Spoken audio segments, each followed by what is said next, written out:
আসসালামু আলাইকুম রহমতুল্লাহ। আমার প্রিয় ভাই ও বোনেরা, আপনি কি বিভিন্ন পেরেশানিতে পড়ে গেছেন?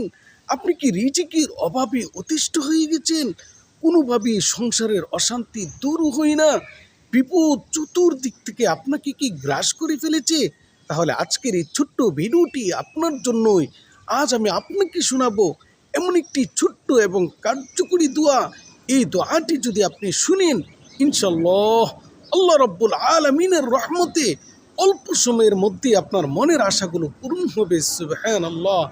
মনের আশা যতই কঠিন হোক, বিপদ যতই বড় হোক, সংসারে পেরেশানি যতই জটিল হোক, ইনশাল্লাহ তা দূর হবেই হবে। সুবহানাল্লাহ। মনের মাকসুদগুলো হাসিল হবে। কারণ আজকে আমি আপনাদেরকে যে দোয়া শোনাতে যাচ্ছি, এটা স্বয়ং নবীজি সাল্লাল্লাহু আলাইহি সাল্লাম শিখিয়েছেন। আর হযরত মুসা আলাইসাল্লাম এই দোয়া পড়েছিলেন। আল্লাহ রব্বুল আলামিন শত শত বিপদ থেকে তাকে উদ্ধার করে আল্লাহ রব্বুল আলামিন তাকে দুনিয়ার সব কিছু দিয়েছিলেন। এই জন্য এই দোয়া হাজারো হাজারো লক্ষ লক্ষ মানুষের জীবন বদলে দিয়েছে। আজকের এই দোয়া আপনার জীবনের জন্য বড় রহমত। তাই ভিডিওটি না টেনে শেষ পর্যন্ত দেখবেন, আর কমেন্টে আমিন লিখে দোয়ায় শরীক থেকে যাবেন। আর ভিডিওটি সর্বোচ্চ শেয়ার করার অনুরোধ রইল, যেন অসংখ্য মানুষের উপকার হয়।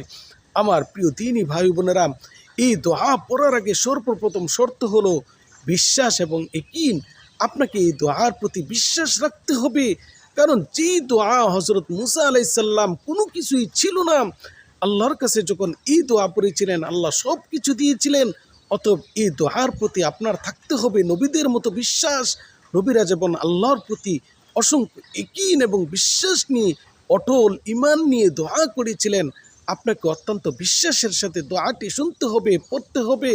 এবং আপনাকে পাশাপাশি এই দোয়া পাঠ করার পরে হালাল রিজিকের তালাশে থাকতে হবে। এবং আল্লাহর কাছে এই দোয়া ক্রমাগত আপনি চালিয়ে যাবেন যতদিন আপনার আশা পূরণ না হবে। এবং আপনি 3 বার দুরূদ শরীফ পাঠ করবেন, আল্লাহুম্মা সাল্লি আলা মুহাম্মাদ ওয়া আলা আলি মুহাম্মাদ। এই দোয়াটি 3 বার পাঠ করবেন। তারপরে আপনি নবী মুসা আলাইসাল্লামের মুখের জবান থেকে বের হওয়া এই দোয়া, আল্লাহ যা তিনি শিখিয়ে দিয়েছিলেন, এই দোয়াটি পড়বেন। রব্বি ইন্নী লিমা আনজালতা ইলাইয়া মিন খাইরিন ফাকির। রব্বি ইন্নী লিমা আনজালতা ইলাইয়া মিন খাইরিন ফাকির। এই দোয়াটি 7 বার পাঠ করবেন। রব্বি ইন্নী লিমা আনজালতা ইলাইয়া মিন খাইরিন ফাকির। 7 বার পাঠ করার পরে আপনি আবার 3 বার দুরূদ শরীফ পাঠ করবেন, আল্লাহুম্মা সাল্লি আলা মুহাম্মাদ ওয়া আলা আলি মুহাম্মাদ। এভাবে 3 বার যখন আপনি দুরূদ শরীফ পাঠ করবেন, আপনার ওজিফা পূরণ হয়ে যাবে। আর এই আমল 7 দিন পর্যন্ত করবেন, পাক পবিত্র অবস্থায় করবেন, আল্লাহর প্রতি বিশ্বাস রাখবেন। এবং এই দোয়া যখন আপনি পাঠ করবেন, অবশ্যই অবশ্যই আপনি যে কোনো একটি মানুষকে এই ওজিফাটা পাঠ করার পরে অল্প কিছু হলেও সৎকা করার চেষ্টা করবেন অসহায় মানুষকে। দেখবেন ইনশাল্লাহ চতুর্দিক থেকে আপনার রিজিক আসা শুরু হয়ে গেছে। সুবহানাল্লাহ। আল্লাহ সকলকে তৌফিক দান করুন। ছোট্ট ভিডিওটি এখানেই শেষ করছি। পরবর্তী কোনো ভিডিওতে আবার নতুন কোনো আমল নিয়ে আপনাদের সাথে দেখা হবে।